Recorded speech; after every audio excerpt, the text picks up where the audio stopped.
은혜로운 찬양 감사합니다. 할렐루야. 아멘. 이 시간 우리 서로 바라보면서 이렇게 인사 한번 나누었으면 좋겠습니다. 고난이 능력입니다. 네, 한 번만 더 인사 한번 나누겠습니다. 주님의 이름으로 환영합니다. 아멘. 오늘 첫째 날입니다. 우리가 고난주간이라고 하는 이 시간을 보내지만 고난이라고 하는 것은 우리가 그저 슬퍼하기 위한 시간이 아닙니다.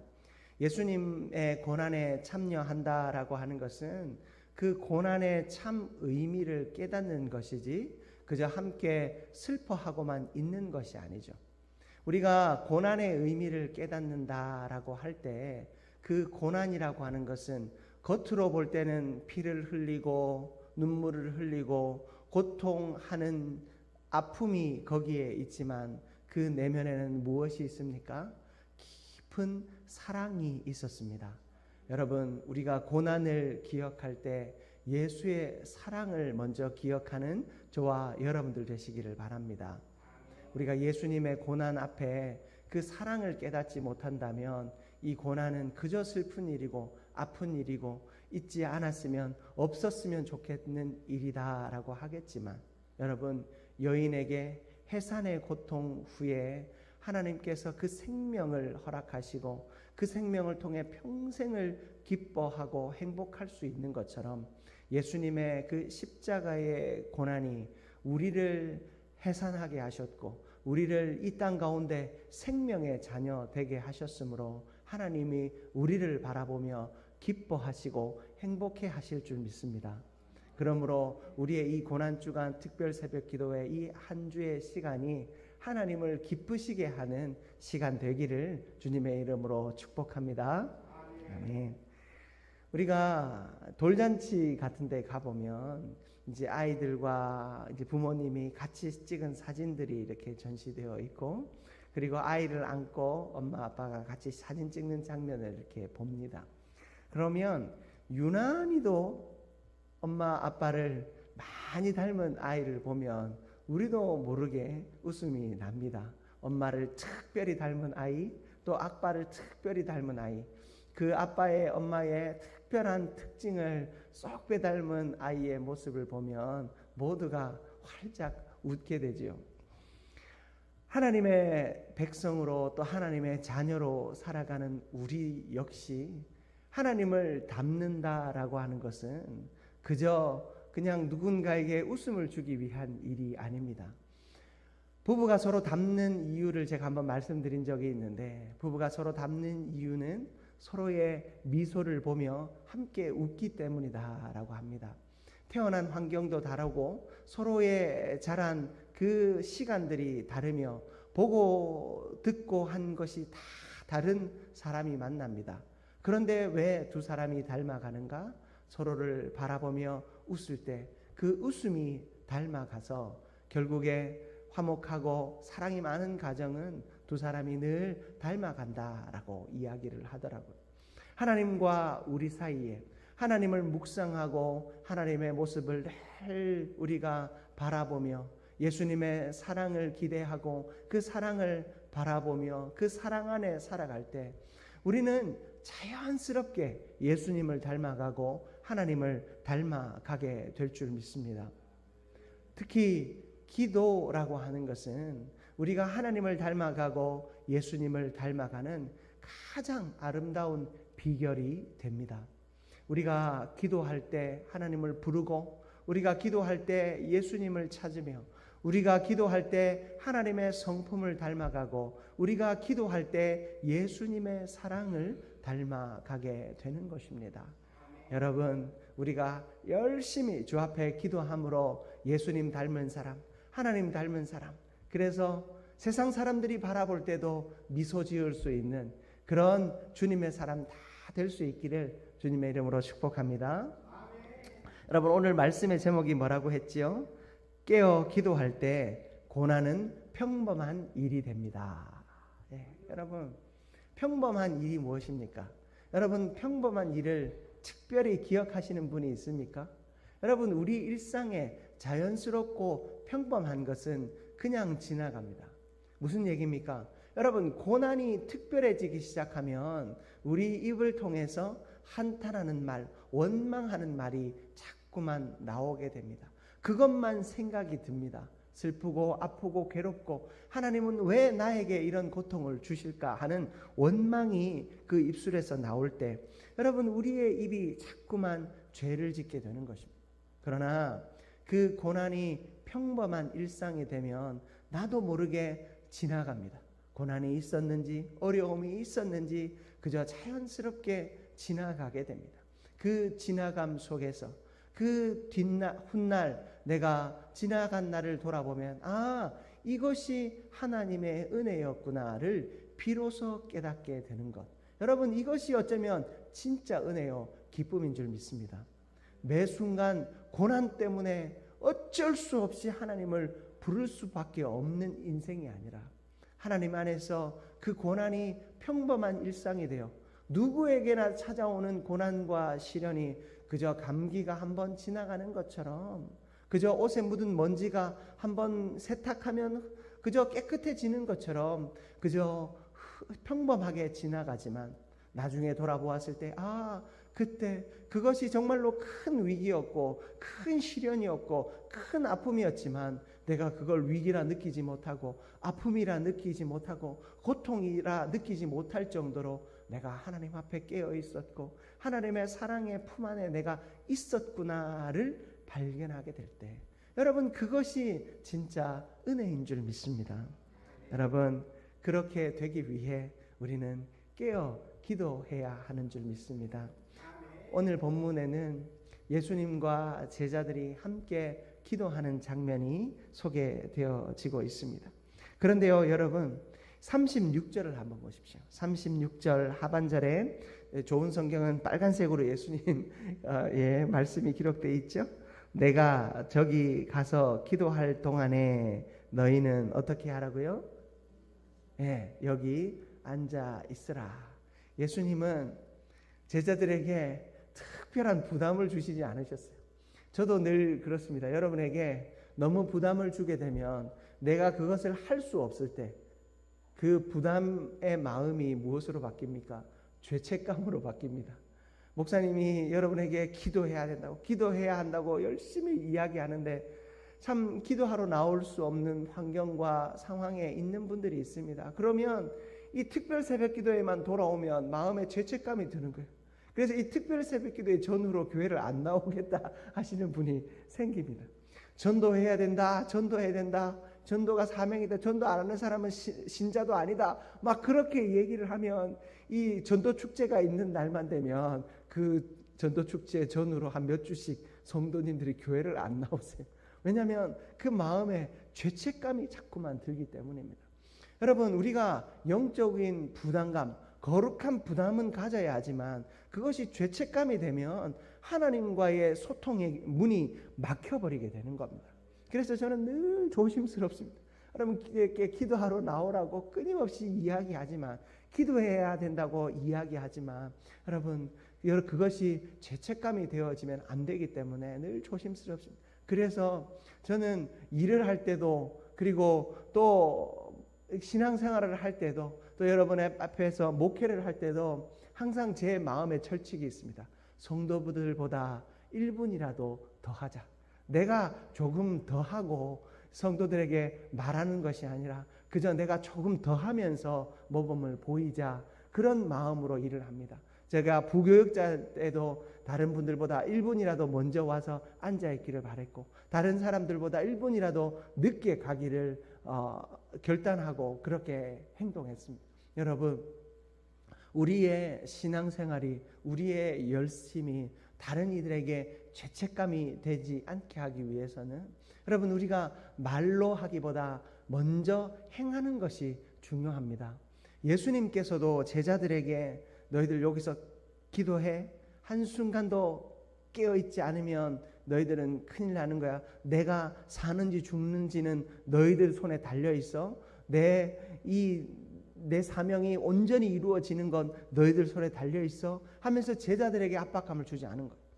쉽게 말해서 제가 여러분 김형곤 목사의 이 좋은 목회, 이 훌륭한 목회는 여러분 손에 달려 있습니다. 여러분이 기도 안 하면 저는 잘 못할 거고, 여러분이 기도하면 잘할 겁니다 하면 책임을 누구에게 전가하는 겁니까? 여러분에게 전가하는 거 아니겠습니까? 하지만 분명한 것은 여러분의 기도가 있어야 제가 잘할 수 있는 건 맞는 거거든요.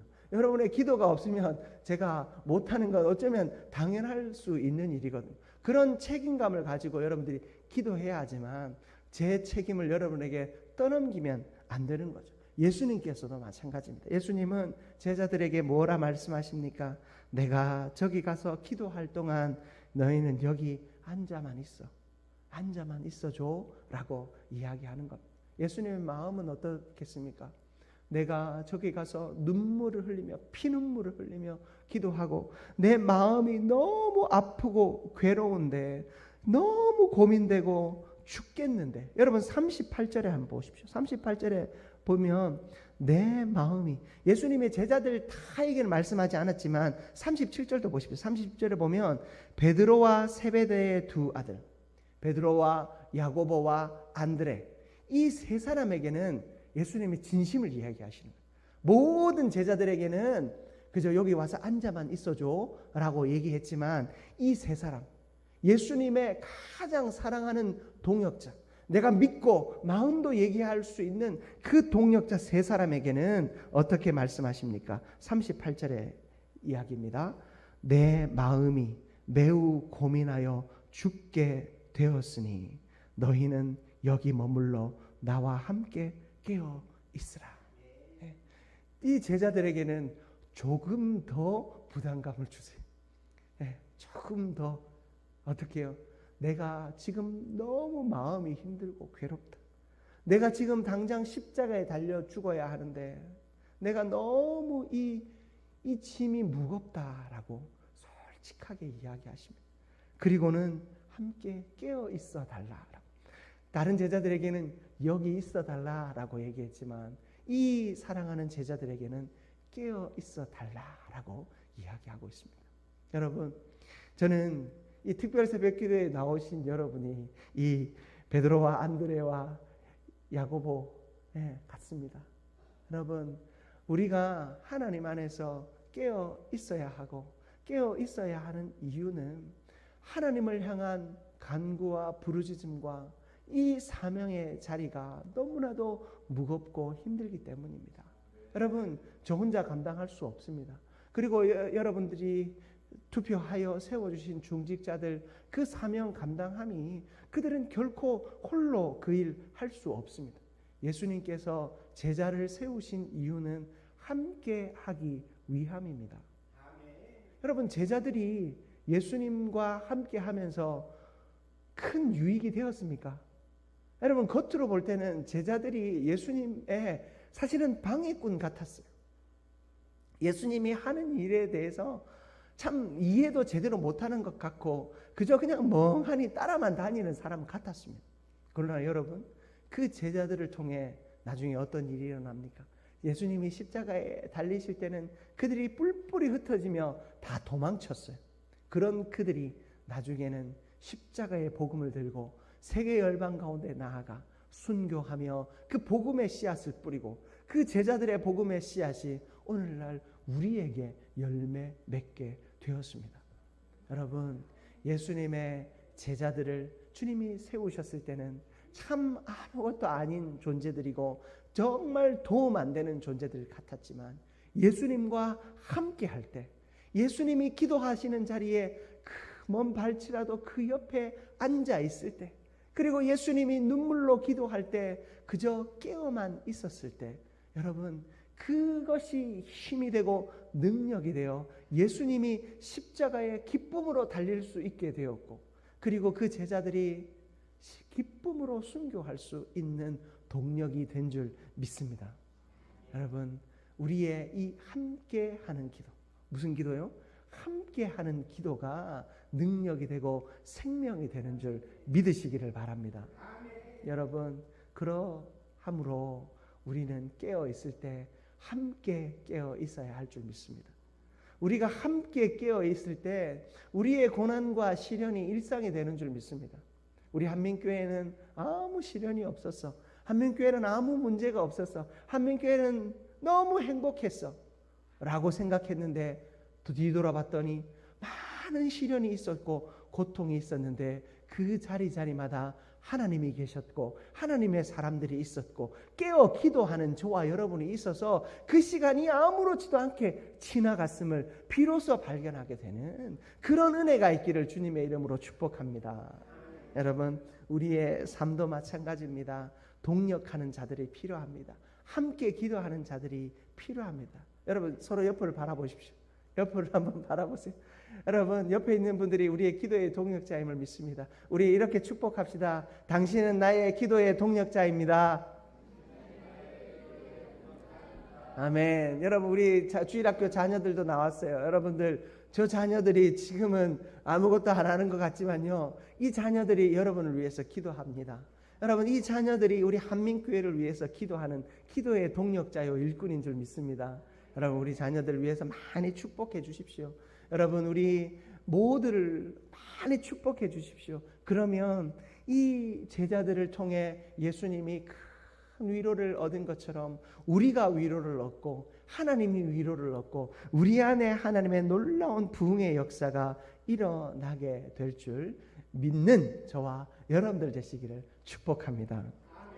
여러분, 예수님이 이 기도를 몇 번이나 하시냐면 3번이나 하십니다. 여러분, 3번이나 예수님이 제자들에게 깨어 있어 달라고 깨어 있어 달라고 깨어 있어 달라고 이야기하십니다. 여러분, 38절에 보면 하반절에 나와 함께 깨어 있으라 말씀하시지요. 38절 하반절에 40절 하반절에도 보시면 너희가 나와 함께라고 이야기합니다. 함께. 그리고 여러분 46절에 보십시오. 일어나 함께 가자라고 이야기하고 있습니다. 여러분, 제자들에게 깨어 함께 하자고 예수님은 말씀하고 계십니다. 여러분, 예수님의 이 부름 앞에 온전히 순종하셨기 때문에 여러분 여기 나오셨습니다. 그러는 여러분을 축복합니다. 앞으로도 내가 힘들고 어렵지만 함께 순종하는 저와 여러분들 되기를 축복합니다. 그리고 아직까지 이 함께 하는 것에 대해 머뭇하는 성도들이 있습니다. 여러분, 주일 예배는 나오지만 그 다음이 참 힘겹고 어려운 분들이 있습니다. 그런 분들에게 새벽기도 안 나오면 안 돼. 새벽기도 안 나오면 아들 좋은 대학 못 가. 그런 이상한 말, 쓸데없는 말 하지 마시고 여러분, 같이 기도하자고, 내가 함께 하자고, 우리 함께 봉사하자고, 함께 내가 기도해 줄 테니까, 내가 같이 해 줄 테니까 함께 하자고 그렇게 격려해 주시는 저와 여러분들 되시기를 바랍니다. 예수님은 결코 무리한 부담을 주지 않으셨습니다. 그러나 예수님의 마음을 분명히 이야기하셨습니다. 예수님께서 40절 하반절에 보시면 너희가 나와 함께 한 시간도 이렇게 깨어 있을 수 없더냐. 여러분, 이 예수님의 마음이 제자들에게 부담 주고 싶지는 않지만 이 너무나도 안타까운 마음에 예수님께서 말씀하시잖아요. 여러분, 저도 여러분에게 너무 안타까운 마음에 이야기합니다. 여러분, 혹 제가 하는 말에 상처가 될 일이 있거든 이 예수님의 말씀을 기억하면서 마음으로 이해하고 용서해 주시기 바랍니다. 여러분, 우리가 간절한 마음에서 여러분을 향해 말씀드립니다. 여러분도 마찬가지겠지요. 여러분 자녀를 향해, 여러분 자녀 사랑하고 너무나도 그 자녀가 잘 되었으면 좋겠다라는 마음에서 혼도 내고 또 때로는 내 마음에도 없는 이야기를 해서 상처를 주기도 하잖아요. 여러분, 하지만 그 간절함이 묻어나기를 바라면서 우리가 자녀들에게 권면합니다. 예수님도 마찬가지입니다. 여러분, 말씀이 우리 가운데 주어질 때 때로는 우리의 마음을 상하게 하고 때로는 나를 너무 지나친 부담 가운데 하나님이 끌고 가실 때 있습니다. 그러나 그런 상황 속에서도 여러분, 하나님의 부르심 앞에 순종하는 저와 여러분들 되시기를 축복합니다. 여러분 한 가지만 더 말씀드리겠습니다. 여러분 45절과 46절의 말씀을 보시면 45절에 제자들에게 오사 이르시되 이제는 자고 쉬라. 보라 때가 가까이 왔으니 인자가 죄인의 손에 팔리느니라. 여러분 이제 제자들의 시간이 끝이 났습니다. 예수님께서 제자들에게 원했던 것은 그저 나와 함께 있어 달라라고 하는 것이었습니다. 그런데 그 제자들은 그 시간을 온전하게 보내지 못했습니다. 여러분 여기서 우리가 타산지석으로 삼아야 할 것이 있습니다. 예수님은 이 기도의 시간을 온전하게 보냄으로 십자가에 달려 죽으시는 그 사명을 완수했습니다. 그러나 제자들은요 잔다고 깨어있지 못해서 결국에 이 십자가 앞에 어떻게 했습니까? 다 뿔뿔이 흩어져 도망가게 되었습니다. 여러분 기도하지 않으면, 기도해야 할 때, 엎드려야 할 때 기도하지 않으면 여러분 결정적인 순간에 흩어지고 도망칠 수밖에 없습니다. 여러분 그러므로 우리는 무거운 책임감을 가지고 기도해야 하는 줄 믿습니다. 우리 자녀들에게 엄마 아빠가 힘들고 어렵지만 이 시간 기도함으로 승리했음을 보여줄 수 있는 부모가 되기를 축복합니다. 그리고 우리 한민교회 모든 연약한 성도들에게 이 믿음의 시간에 내가 기도함으로 하나님이 우리에게 승리를 주셨다라는 사실을 보여줄 수 있는 기도의 용사, 하나님의 사람들, 이 자리에 있는 하나님의 백성들 되시기를 주님의 이름으로 축복합니다. 아멘. 여러분 우리는 그런 사명을 가진 자들입니다. 기도할 때 내가 기도하는 모습을 보여줌으로 모든 이들에게 승리하는 삶을 보여줄 수 있는 사람들이 될 줄 믿습니다.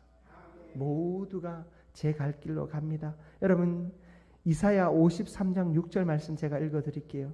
우리는 다 양 같아서 그릇 행하여 각기 제 길로 갔거늘 여호와께서는 우리 모두의 죄악을 그에게 담당시키셨도다. 여러분 우리는 다 각각 제 길로 갑니다. 그러나 기도하는 자리에 있을 때 우리의 죄를 담당하신 예수 그리스도께서 우리에게 힘과 능력을 주실 줄 믿습니다. 여러분 그 주님 앞에 깨어 기도함으로 고난이 그저 일상이 되어지고 그 고난의 시간을 자연스럽게 승리할 수 있는 능력 소유하는 저와 여러분들 되시기를 주님의 이름으로 축복합니다. 이 시간 우리 함께 합심해서 기도했으면 좋겠습니다. 우리가 기도할 때 여러분 하나님 앞에서 내가 깨어 기도하는 자 되기를 소망합니다. 하나님 나에게 기도할 수 있는 능력을 주시고 하나님 앞에 엎드릴 수 있는 힘을 허락하여 주시옵소서. 하나님 내가 제 길로 가는 자가 아니라 하나님과 동행하는 자 되게 하여 주시고 하나님 내가 기도의 동력자가 되게 하여 주시옵소서. 하나님 내가 우리 중직자들의 목사님과 또 우리 성도들의 기도의 동력자가 되겠습니다. 내 입술에 기도의 능력을 주시고 기도할 때마다 하나님 역사하여 주시옵소서. 오늘 이 시간 이 기도의 삶을 놓고 간절히 기도하겠습니다. 두 번째로 기도할 때에 우리 이 특별 새벽 기도의 모든 시간을 통하여 하나님 내가 기도로 승리하게 하여 주시옵소서. 하나님 한 주간 내가 힘을 다하여 나와 기도할 때 하나님 앞에서 역사를 맛보고 은혜를 맛보고 능력을 맛보고 생명을 맛보는 내가 되게 하여 주시옵소서. 그리고 많은 성도들이 나와 기도하게 하여 주시고 이 시간 은혜받게 하여 주시옵소서. 기도해 주십시오. 마지막으로 기도할 때 우리 자녀들을 위해 축복해 주시고 우리 연약한 자들을 위해 축복해 주십시오. 하나님 깨어 기도하며 저들이 회복되어지게 하여 주시고 깨어 기도하며 하나님 곁에만 붙어 있으므로 예수님 곁에만 붙어 있으므로 하나님 저들이 위로를 받고 은혜를 누리게 하여 주시옵소서. 이 시간 이러한 세 가지 기도 제목 가지고 우리 주여 한번 부르짖고 기도하고 계속해서 기도하며 나아가시기 바랍니다.